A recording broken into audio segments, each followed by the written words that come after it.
who is known in private life as Alhaji Suleiman Ibrahim, who passed on, who has passed on. The death occurred at the Kolebu Teaching Hospital on Wednesday afternoon, where he was on admission for some time. Alhaji Hearts is fondly remembered for his role in the club's 2000 CAF Champions League triumph and the 2004 CAF Confederations Cup. Alhaji Hearts rose from being a ball boy to a board member of the Great House of Folk Club. Now, according to Islamic traditions, Alhaji was buried in Accra earlier this morning. Surprisingly, one of Alhaji Heart's closest pals was former Asante Kotoko Chief Executive Officer Herbert Mensah. The two, though supported rival clubs, were always seen hand in hand, especially during the commemoration of their May 9th disaster anniversary observance. Herbert Mensah has been looking back at the life of a good friend. I think it's an incredibly sad moment. I cannot think of a bigger giant, unsung hero, and yet a true hero of the people than Alhaji Hearts. I say this not only in trying to say kind words, but meaning it. Many people have passed, many people have contributed, but Alhaji Hearts was there at a focal point, having been a Phobian his whole life and being there for Accra Hearts of Oak and for Ghana football. He was also around at a time where we were trying to revolutionize the way that football was seen, was managed. He was unique because he was one of the few Ghanaians, and is still one of the few Ghanaians, who understands that you can disagree, you can have a different opinion, a different strategy, and yet you can still be friends. And as a result, even though he was a Phobian and I was with Kotoko, if he heard I've said something controversial on radio, unlike others who just take an opinion and make a judgment, Alhaji will pick up the phone and ask me, my brother, I hear you said this, why did you say it? All right, we extend our condolences to his family. Now, the Ashanti Regional Director of the National Sports Authority has reversed his earlier decision to ban the use of the Baba Yara Stadium for sporting activities on Saturdays. Mr. Joshua Mensah on Tuesday revealed at a press briefing in Kumasi that the Baba Yara Stadium will be closed down for sporting activities on Saturdays to allow the facility to be used for social activities to raise funds to run the stadium. Speaking to Mr. Mensah a while ago, he claims the call to close down the facility for sporting activities on Saturdays was just a proposal that will have to be sanctioned by the Director General of the National Sports Authority. But firstly, let me say that whatever I discussed with you people, the media, was a proposal that I had made to my management in head office on what's obligation to the board to have a look at it. If that will not enable us to make some money out of the stadium. So I don't know what the General has said, but I will not counter whatever he has said. Whatever proposal or proposition that they will put forward, that is what we work with. So I'll wait for the Director General directly. I have not started implementing this policy and always wait for my management and the board to give me direction. So, Mr. Mensah, has the proposal already been sent to the Director General? I have only made a verbal communication to the Director General. He has asked me to put it into writing. That is what I'm here to do. And by Monday, I'm going to Accra for a meeting. I will send out the proposal. We stay with this particular story, or with the National Sports Authority, because Mr. Joshua Mensah has been updating us on the renovation works being carried out on some of the toilet facilities at the Baba Yara Stadium, and whether it will be ready in time for the Asante Kotoko Confederations Cup tie in 2 weeks' time. The Ashanti Regional Director for the National Sports Authority says the variety of substance retrieved from the stilting of the toilet is mind-boggling. As I speak to you now, I'm here with the contractor and workers on site. We are still working to make sure that the place will be available for the Kotoko match. Nonetheless, if we are not able to complete, because it's a very huge task that I have taken upon myself, I want to believe that the contractor, the way he is putting in his effort, he will be able to complete some part of the work so that it will make that particular washroom. It is not the entire washroom in the stadium, but there's a particular one which is close to the North VIP, which is the problem. As I speak to you now, we are trying to dispel the chambers that are choked with a lot of materials. I don't know how our people use WCs in this stadium. They come and they can use any material. Can you believe, as we are distorting, we are getting even kenke leaves, kenke, fantidokun, kenke, the leaf that covers the kenke, fantidokun. That is what we are taking out of the chambers. Can you imagine this? I've taken pictures of them on my phone. But if we are able to disperse and disperse effectively, and water is able to wash loose out of the washrooms to the main septic tank, then hallelujah, you will be able to open the washroom for public use. If not, then we may have to rely on mobile toilets. Well, so that was Mr. Joshua Mensah, Ashanti Regional Director at the National Sports Authority. But if you can find kinky leaves inside the wash pans there, it means that, the toilet basins, it means, the question is, why do people go and eat there or what? That would be very disgusting anyway, but that's how people use the toilet facilities at the stadium, and that's quite unfortunate.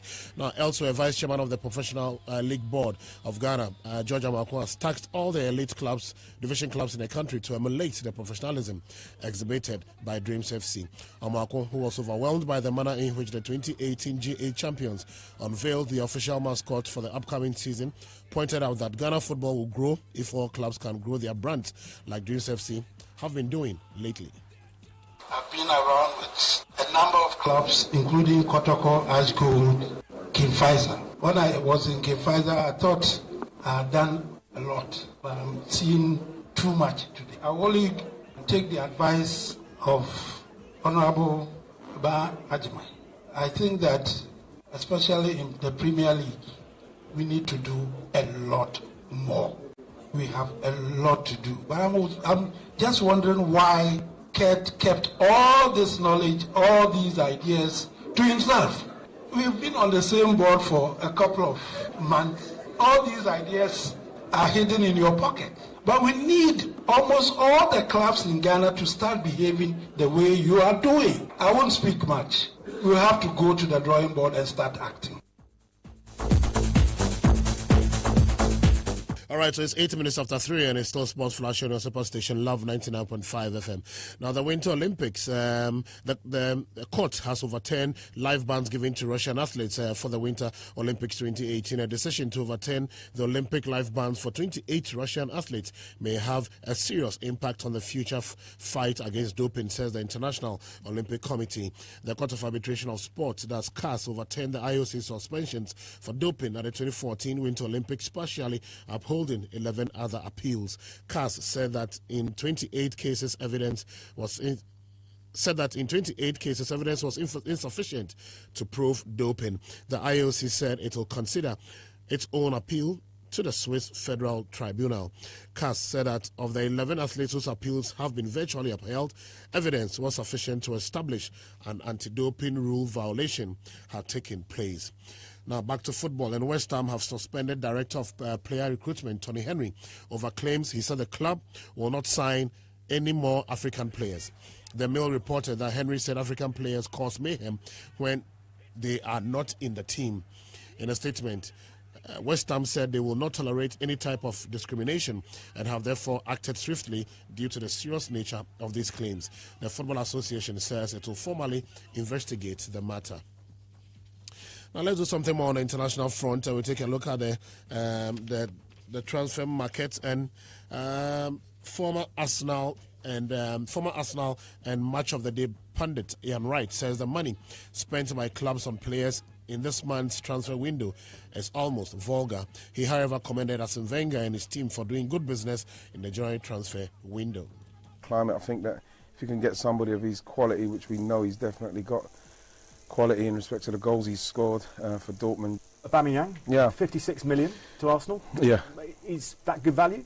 I think in the current climate, I think that if you can get somebody of his quality, which we know he's definitely got quality in respect to the goals he's scored for Dortmund, yeah, I think that in the current climate, in the current market, that's not bad value. So obviously, the proof is in the pudding is in the eating. Once he starts to get his feet in the Premier League, hopefully he'll score the goals that Arsenal desperately need at the moment. He's got to be very excited about what's going on. You've got Ozil behind now, he's just signed a contract, and you've got Mkhitaryan. There shouldn't be a shortage of ammunition for him, which I thought was a real problem the other day against Swansea.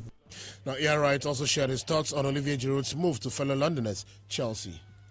I think when you look at Giroud's record over the years, you know, whatever people say about him in respect of him not being the one who's going to drive Arsenal to a Premier League title, he scores goals. He scores goals and he scores goals on a regular basis. And I suppose that's why at this stage of his career, a team with the stature of Chelsea are still interested in a player like that. And I'm sure he'll do pretty well this.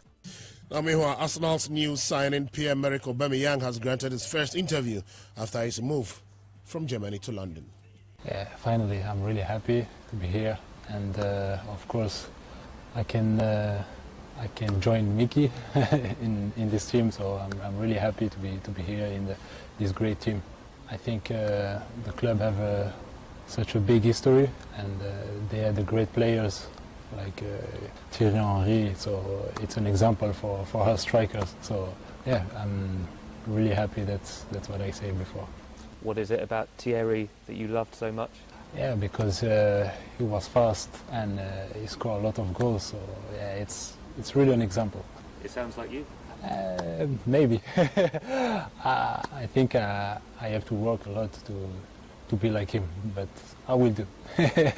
How would you describe your playing style? Yeah, I'm a fast player, and yeah, I score goals too. Like Henry a little bit, but that's what I say. I have to work a lot again. I hope that we will come back to the top as soon as possible, and I will do my best to join it. All right, really, you need to do your best for us now, but let's do something more. Yesterday, matches were played in the EPL, and Chelsea lost by 3-0 at Stamford Bridge. A very surprising result there against Bournemouth. And Antonio Conte is head coach of the club, and he agrees that they struggled on the day. I think that they deserve to win the game, and it's right to tell this. Yeah, I think they deserve to win the game, and we tried to do something. But I think today it was very, very difficult for us. But also in the first half, when the result was the 0-0, I think that today we struggle a lot. Why do you think you... All right, so that's Antonio Conte there for you. Now, elsewhere, Manchester United also lost by 2-0 to Tottenham at Wembley.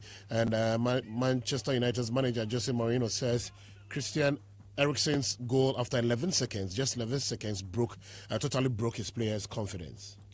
It's a performance that starts with a ridiculous goal. And that goal after a few seconds has a big influence in the game, because then Tottenham can play the way they like to play, the way they are really strong and dangerous.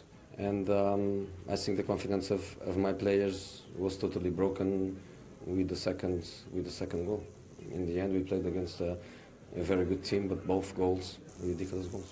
When you say ridiculous, you mean it was a case of a lack of focus rather than being unfortunate? You know, the first goal is an accumulation of mistakes.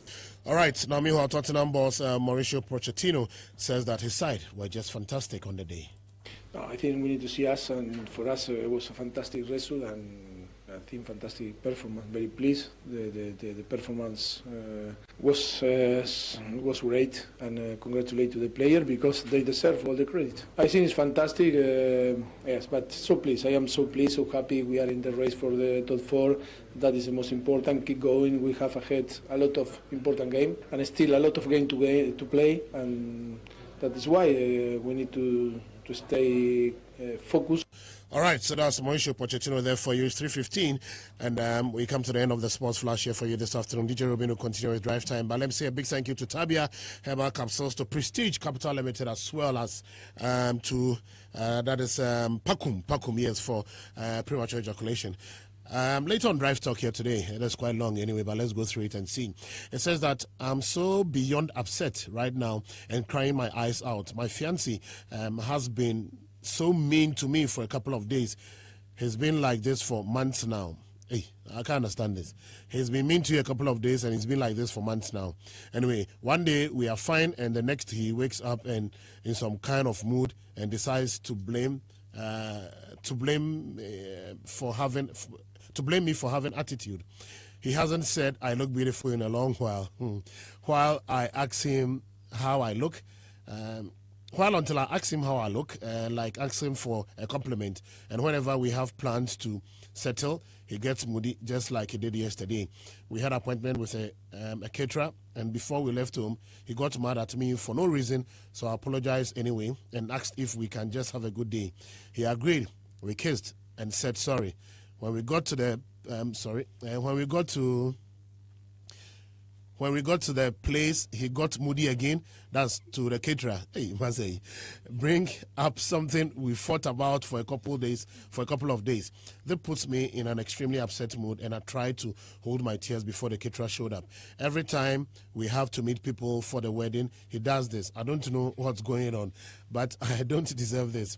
He's making me miserable right now, and there is no communication when he's moody because he blames it on me. Please advise. Madam, if you are not married and he's doing this, anyone already will be cool. Just dog it because, hey, even when you're preparing for marriage, he's behaving like this. If you go into the thing, for 5 days or for 5 weeks, we'll not even look at your face. Few cry. Maza, if you're my sister, I'll just tell you that, Charlie, back off because this guy, all right, my name is DELALI. I'm back. Same time tomorrow, God willing. Bye-bye. Back up your files in the office. Turn off the computer.